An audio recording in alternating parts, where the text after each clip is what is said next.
So today I'm going to talk about why I don't recommend partnering in your real estate wholesaling business and what to do instead.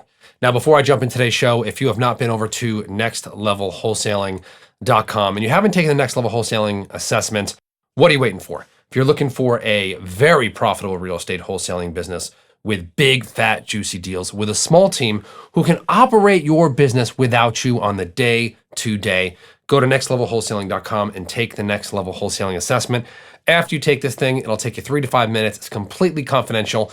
It's going to come abundantly clear on that very next step that you need to take your business to the next level. And in my opinion, the only level. So go to nextlevelwholesaling.com. All right, so let's talk about why I don't recommend partnering. I got to tell you, the death of most wholesalers who are making money is bad partnerships. I can't tell you this. Like, if you come to me and tell me that you are in a 50-50 partnership and you are looking for coaching, this is the first thing that's going to come into my mind. Now, I've seen some partnerships work, but don't get too optimistic. Most partnerships are total dumpster fires.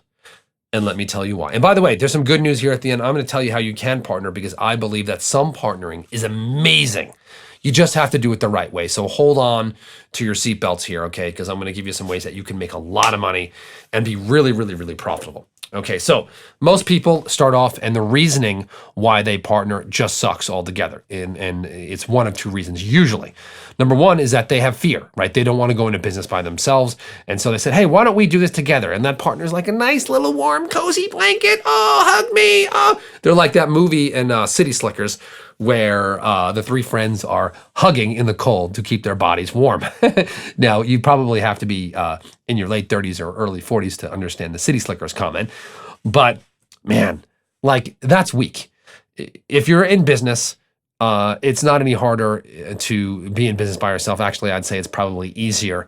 I know the fear might be there, but really, you gotta jump out of the plane, okay? And don't worry, your parachute will come out. And hey, if it doesn't, hey, you'll get another life, just like in Mario Brothers, okay, or Mario Kart, or whatever that is. All right, so most people do this out of fear, and fear is almost always a bad reason to do it. The other part is that somebody is friends. Okay, now this is even more foolish because if you want to stay friends, don't partner. I've seen a lot of friendships be ruined because of partnership breakups. And I got to tell you that not only did the partnership ruin the business, period, because not both people were contributing equally, it actually hurt it, but it also broke up the friendship. So that is even a worse reason. That's the reason I see for most partnerships. So if you're like, hey, I went into business with my friend because, hey, I like them and we want to succeed together, that usually sucks. And if you did it out of fear, that also sucks. So sucks and sucks.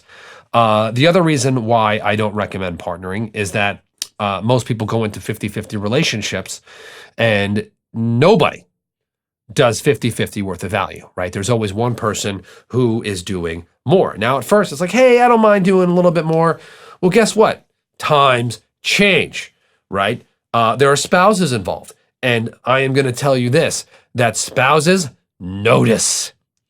When you have an overachiever in a partnership and the overachiever is doing everything and the spouse of the overachiever sees that the spouse is an overachiever, they are going to be unhappy in that relationship, that business relationship. And a husband and wife, they are both your partners and vice versa, okay? And by the way, if the wife is running the business and there's a husband involved, guess what? The same exact thing, right? Equal opportunity there. So it's never 50-50. And when something's never 50-50 and people are compensated 50-50, there will inevitably be tension and the business will suffer, right? Everybody needs appropriate compensation. Normally what I see is there's, some kind of visionary who's bringing a lot of value and there's somebody else, maybe an acquisition specialist or someone who's doing even worse, the books or the accounting, getting 50 or 50 doing the admin. And I got to tell you, that is a colossal crap show. The other thing that I see is often with two people with similar skill sets, partnering up. So you got two visionaries here, and they are both all over the place, and they're not complimenting each other. And so they're actually worse together than they would be by themselves. They're constantly competing for new ideas, or who's going to be the leader, or who's going to be the one who's going to push us to take that fast action. And so that's usually a problem. Okay. And so that's one of the biggest problem. The other thing that I see is that these people often stay in these relationships way, way, way too long, right? Because they are friends, because this is a partnership, you just can't fire somebody, right? And so if you have one of the partners who isn't performing, guess what? You can't just fire a partner if you guys are in a legit business relationship. There has to be a breakup, and usually that breakup is not fun.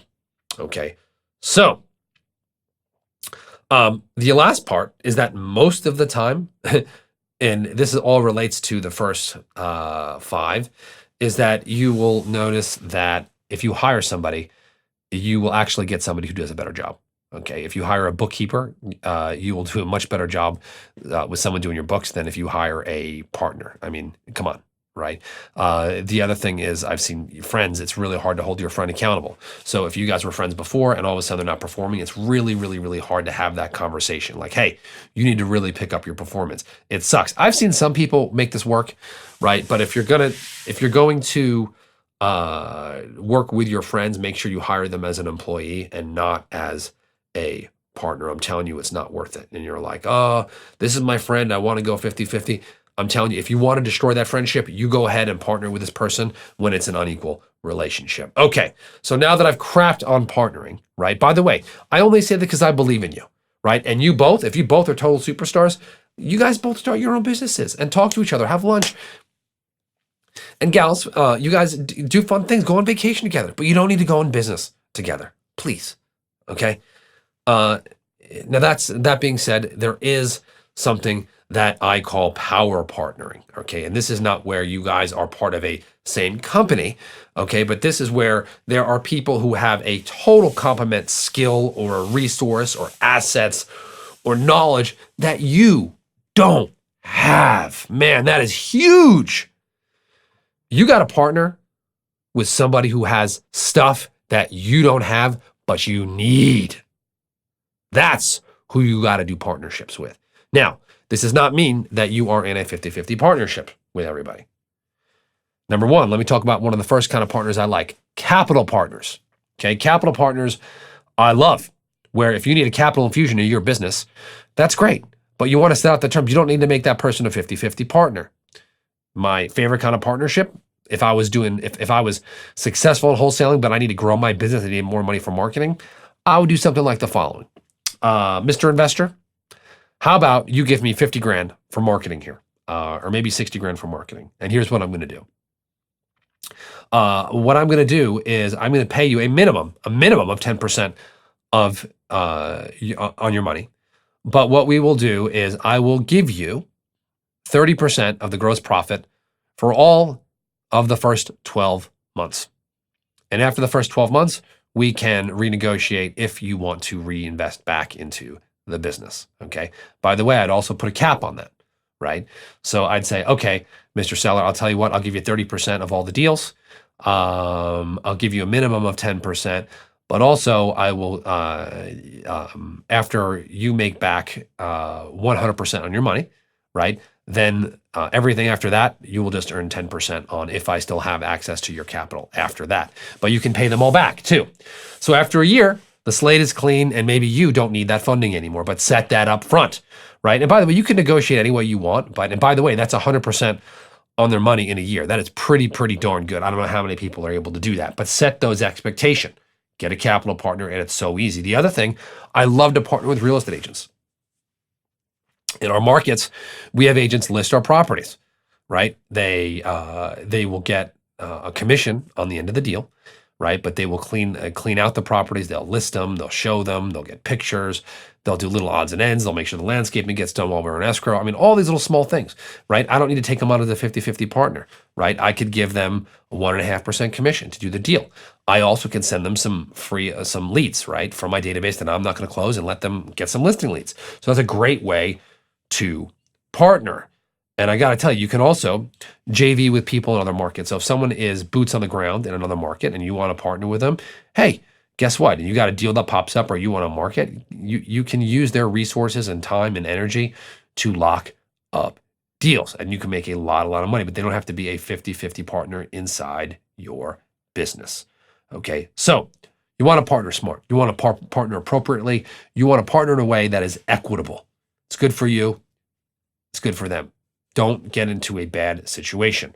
I'll review this. I don't recommend partnering because most of the time the reasoning for it sucks. It's usually because of fear or usually because people are friends and they want to hang out. Bad idea. If you want to guarantee you want to lose that friendship, go ahead and partner, right? And hey, who wants to do anything because of fear, right? Most of the time partnerships are set up as 50-50. Don't do that because there's never equal value there. Often it's two visionaries, which is also going to suck. You're going to go nowhere fast.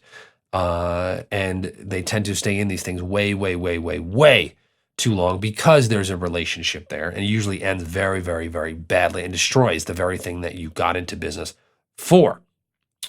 Most of the time you can do better by just hiring somebody. So just letting you know there. And then lastly, if you are short on anything, you can partner, right? You don't have to wait. You can get a capital partner. You can hire agents as partners. You can hire JV partners in other markets, right? You could partner with a notary and give them a little piece of every deal. I don't care how you do it, but at the end of the day, you gotta partner smart. So if you have a nightmare of a partner story and you want to send it to me anonymously, you can. Hit me up at Todd Toback. Love to hear from you, but go out there, generate some leads today, right? Generate some leads, have a conversation, invest in the No Limit Selling System, NoLimitSalesSystem.com. Do bigger deals. Send me a picture of a check. Send me a message. I want to hear about these big, fat, giant deals that you are doing, and I will talk to you on the next episode.